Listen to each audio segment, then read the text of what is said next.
अस्सलामुअलैकुम everyone, I am doctor Shanza Tahir and आप देख रहे हैं डॉक्टर मोटिवेशन।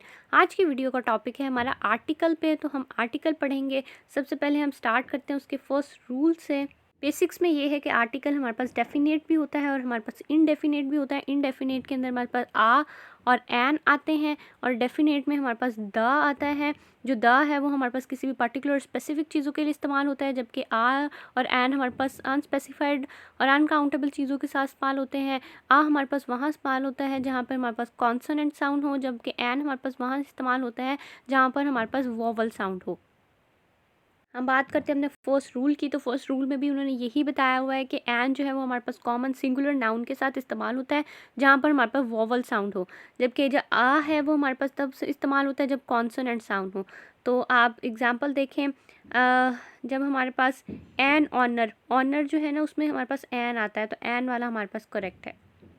हमारा सेकंड वाला जो रूल है वो ये है कि हमारे पास ई ओ और यू जो है, जो हमारे पास वॉवल्स हैं, वो कई बार हमारे पास वॉवल के साउंड में आते हैं और कई बार हमारे पास कॉन्सोनेंट के साउंड में आते हैं। जैसे कि एन इंग्लिश लेसन है, एन ओनली चाइल्ड है, एन अम्ब्रेला है। जबकि हमारे पास आ यूरोपियन है, हमारे पास आ वन वे स्ट्रीट है, ठीक है, और आ यूनिवर्सिटी है। तो ये आपने याद रखने, ये इंपॉर्टेंट थे वर्ड्स। थर्ड वाला रूल हमारे पास ये है कि आपके पास एज जो है उनके साथ हम आ लगाते हैं अगर वो एज का ही साउंड दे रहा है, जैसे कि आ हार्ड क्वेश्चन, आ ह्यूज हाउस। और अगर हम एन लगाते हैं वहाँ पर एज के साथ, जब एज साइलेंट होता है, जैसे कि an honest answer, an hour's delay, या ऑनर में हम एन लगाते हैं, ठीक है। तो ये आपने याद रखना, ये इंपॉर्टेंट है। देन हमारे पास जो इसका सेकेंड रूल है वो ये है कि हम MSC के साथ एन लगाते हैं, और जो हमारे पास लेटर्स हैं कुछ उनके साथ भी जो हमारे पास वोवल का साउंड दे रहे होते हैं, जैसे कि एस हमारे पास वोवल का साउंड दे रहा है तो तब हम एन लगाते हैं। लेकिन ये अगर हमारे पास एब्रीविएशंस जो हैं वो हमारे पास कॉन्सोनेंट साउंड दे रही हैं तो तब हम आ लगाते हैं, जैसे BSC, यू, ठीक है। और फिर उसके बाद उन्होंने बताया कि जैसे हमारे पास कुछ नंबर्स हैं वो भी अगर हमारे पास साउंड दे रहे हैं वोवल का, जैसे 11 वोवल का साउंड दे रहा है, आई का साउंड दे रहा है, तो तब हम एन लगाएंगे। जैसे 12 में हमारे पास टी का सिंपली साउंड दे रहा है तो तब हमारे पास कॉन्सोनेंट है, तो तब हम आ लगाएंगे। तो ये आपने याद रखना है। फोर्थ वाला रूल देखें। फोर्थ वाले रूल में हमारे पास फर्स्ट ये है कि हमारे पास एडजेक्टिव एडवर्ब एडजेक्टिव का कॉम्बिनेशन आ जाए, तो हमारे पास जो फर्स्ट वर्ड होगा उसके अकॉर्डिंग हमारे पास आर्टिकल आ या एन आएंगे, ठीक है। अगर फर्स्ट वर्ड वोवल साउंड दे रहा है तो हमारे पास उसके साथ एन आएगा, अगर कॉन्सोनेंट साउंड दे रहा है तो हमारे पास आ आएगा। तो हम एग्जाम्पल देखते हैं, वन वे रिलेशनशिप है तो वन वी का साउंड दे रहा है तो हमारे पास आ वाला जो है वो करेक्ट ऑप्शन है। देन हम सेकंड देखते हैं। सेकंड वाला हमारे पास उन्होंने कहा है कि हमारे पास वन भी आता है और हम आ या एन भी लगाते हैं, तो वन कहाँ लगा सकते हैं और आ और एन कहाँ लगा सकते हैं। वन आप एम्फेसाइज कर रहे हैं तो तब आप वन यूज़ करेंगे, ठीक है।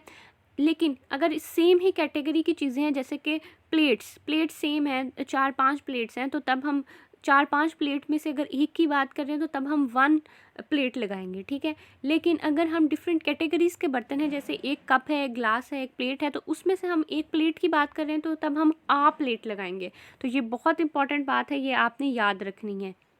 नेक्स्ट पे इसका थर्ड वाला रूल ये है कि हम आ और एन आर्टिकल पर्सन्स के नेम के साथ लगाते हैं, उनके साथ जिनको हम नहीं जानते, those who are unknown to us, ठीक है। तो आप एग्जांपल देखें, we sent the package to a mister Green, ठीक है, आ मिस्टर ग्रीन जिसको हम नहीं जानते, and the letter to a missus Harrison, तो मिसिज़ हैरिसन जिनको हम नहीं जानते उनके साथ आप आर्टिकल लगा सकते हैं। फिफ्थ वाला हमारे पास रूल है लिटिल और फ्यू का, जो हमारे पास क्वांटिफायर्स हैं जो सम के लिए इस्तेमाल होते हैं, ठीक है, हम उसको पॉजिटिव बना देते हैं आर्टिकल आ लगा के, ठीक है। मैं अब आपको बताती हूँ कि फ्यू और लिटिल दोनों सेम ही हैं, ठीक है। मैं फ्यू से आपको समझा रही हूँ, लिटिल का भी सेम सिनेरियो, ठीक है।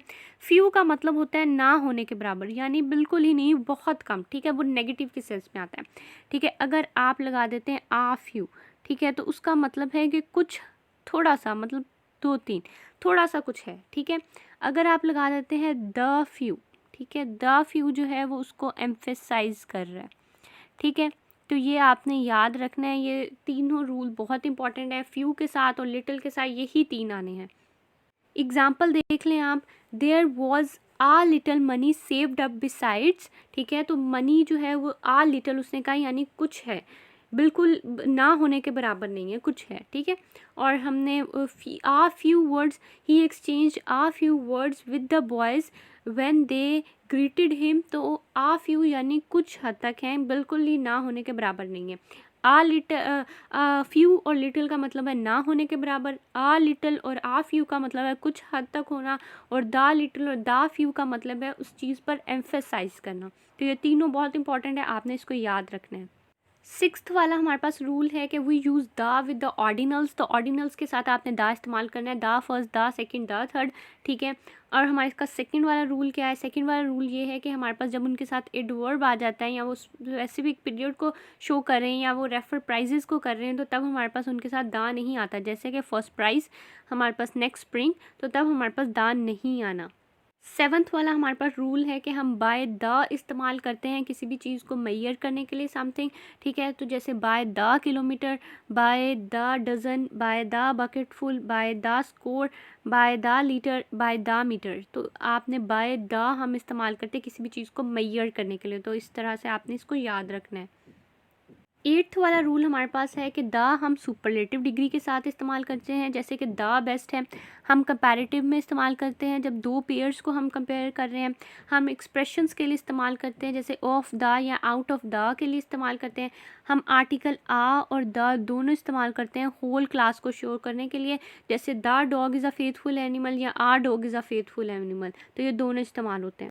नाइन्थ वाला रूल देखें, हम आर्टिकल को इस्तेमाल नहीं करते जब हमारे पास एक जनरलाइज अनकाउंटेबल नाउन है या वो प्लूरल काउंटेबल नाउन है, तो तब हम उनके साथ कोई भी आर्टिकल इस्तेमाल नहीं करते। लेकिन उन्होंने कहा हम द आर्टिकल इस्तेमाल कर सकते हैं अगर हमने उसको स्पेसिफाई किया हुआ है। The curiosity is a great trait, तो अगर स्पेसिफाई में शो किया हुआ है तो तब द आएगा, अगर नहीं है तो वैसे ही आएगा, curiosity is a great trait.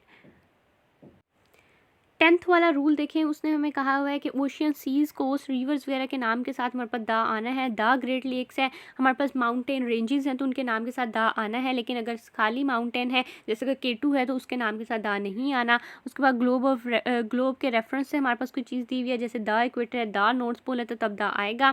फिर हमारे पास उसने कहा है कि डायरेक्शन के लिए, जियोग्राफिकल रीजन के लिए, जैसे द नॉर्थ है, द नॉर्थ वेस्ट है, द मिडल ईस्ट है, ब्रिजेस के नाम के साथ द आना है। लेकिन हमारे पास एक एक्सेप्शन है कि दी टावर ब्रिज के साथ द नहीं आना। Hotels, theatres, museums, institute, skyscrapers के नाम के साथ द आएगा। द सन है, द मून है, कोई एक्स्ट्रॉर्डिनरी वर्क है आर्ट का या आर्किटेक्चर का, जैसे the great wall of China, तो तब हमारे पास आएगा। द ताजमहल है तो द आएगा। हमारे पास न्यूज़पेपर के नाम के साथ द आता है, जैसे द टाइम्स है, लेकिन डॉन के नाम के साथ हमारे पास द नहीं आना। हमारे पास करेंसीज के नाम के साथ द आना है जब हमने उसकी जनरल वैल्यू के बारे में बात की हो, जैसे द पाउंड है, द येन है, द यूरो है, द यूएसए है, एंड द नाइल है, रिवर का नाम है। तो ये आपने याद रखना है, ये सब इंपॉर्टेंट थे। हमारे पास 11 वाला रूल है कि हमारे पास नाउन जो है म्यूज़िकल इंस्ट्रूमेंट को जो रेफ़र कर रहे हैं और सिंगुलर है उनके साथ द आ सकता है अगर वो किसी की एबिलिटी को रेफ़र कर रहे हैं और पर्टिकुलर काइंड ऑफ इंस्ट्रूमेंट पे रेफ़र कर रहे हैं, तो तब हमारे पास द आएगा। जैसे she plays the piano for hours, तो ये हमारे पास द आ सकता है। 12 वाला आप रूल देखें, 12 वाले रूल के अंदर हमारे पास ये बताया हुआ है कि एक सिंगुलर कोई चीज़ है उसके साथ द आएगा जो पूरी कम्युनिटी को शो कर रही है। जैसे कि eagle has long narrow wings, तो उनके सारे जो ईगल होंगे उनके लॉन्ग नैरो विंग्स ही होंगे, तो ये सारी कम्युनिटी को शो कर रहा है, तो ये तब द आएगा। जैसे द कैंगरूज उसकी पूरी कम्युनिटी को शो कर रहा है, तो तब द आएगा। 13th वाला रूल देखिए, हमारे पास उन्होंने कहा है कि हमारे पास बॉडी पार्ट्स जो होते हैं उनके नाम के साथ द आएगा, जैसे arteries supply the heart with blood, तो ये ठीक है। 14th वाला रूल हमारे पास है कि द आता है नेम ऑफ गवर्नमेंट बॉडीज़ के साथ, जैसे द FBI, टाइटल्स के साथ, टाइटल्स ऑफ ऑफिशियल्स जैसे द प्रेसिडेंट, और इन्वेंशन के साथ जैसे कि द कंप्यूटर। 15th वाला रूल है, हमारे पास जनरली जो है वो द डिजीज़ के नाम के साथ नहीं आता, लेकिन हमारे पास अगर उसके साथ वायरस आ जाए जैसे द HIV वायरस या फिनोमिनन आ जाए तो तब द आ जाएगा। लेकिन कुछ डिजीज़ ऐसी हैं जिनके नाम के साथ जनरली द आता है, जैसे द मीज़ल्स है, द फ्लू है, द मम्स है, द बेम्बॉनिक प्लेग है, तो इनके नाम के साथ द आना है, ये आपने याद रखना है। जैसे कॉलरा के नाम के साथ नहीं आना, तो कॉलरा ऐसे ठीक है, और द मम्स है तो ऐसे ठीक है। 16th वाला रूल हमारे पास ये है कि अगर हमारे पास डायरेक्शंस के फ़ौरन बाद वर्ब आता है तो हमारे पास आर्टिकल नहीं आना, लेकिन अगर हमारे पास डायरेक्शंस के फ़ौरन बाद प्रेपोजिशन आती है तो हमारे पास द का आर्टिकल साथ इस्तेमाल होना है। तो ये रूल इम्पॉर्टेंट है, ये आपने याद रखना है। 17th वाला रूल देखें, जिसके अंदर हमारे पास फैमिली का नाम हो तो उसके साथ द आता है। जैसे द पार्कर्स है, द फ्लेमिंग्स है तो द आएगा। सेकंड वाला रूल है हमारे पास, हम एडजेक्टिव आ जाए नेशनैलिटी वगैरह के लिए, the English traditionally have afternoon T, ठीक है, ये होता है। और पुअर के साथ भी हम क्लास को शो करें, द पुअर या द रिच, द ब्लाइंड, तो हमारे पास तब भी द आएगा।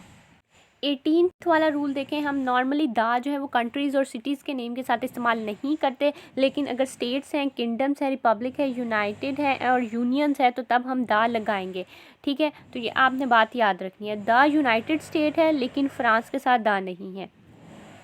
हमारे पास कुछ कंट्रीज़ ऐसी हैं जिनके नाम के साथ द आता ही आता है, कुछ नेशंस ऐसी हैं जिनके नाम के साथ द आता ही आता है। जैसे द नीदरलैंड है, द फिलीपींस है, द मालदीव्स है, द बहामास है, ठीक है, द सूडान है, द गैम्बिया है एंड द कॉन्गो है। तो ये इम्पॉर्टेंट है, ये आपने याद रखने हैं।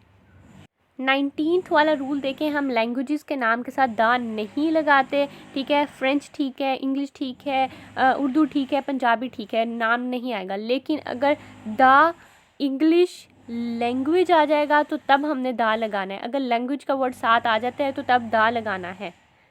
20th वाला हमारे पास रूल ये है कि अगर द और ऑफ का कम्बिनेशन आ जाता है तो तब हमारे पास द आएगा।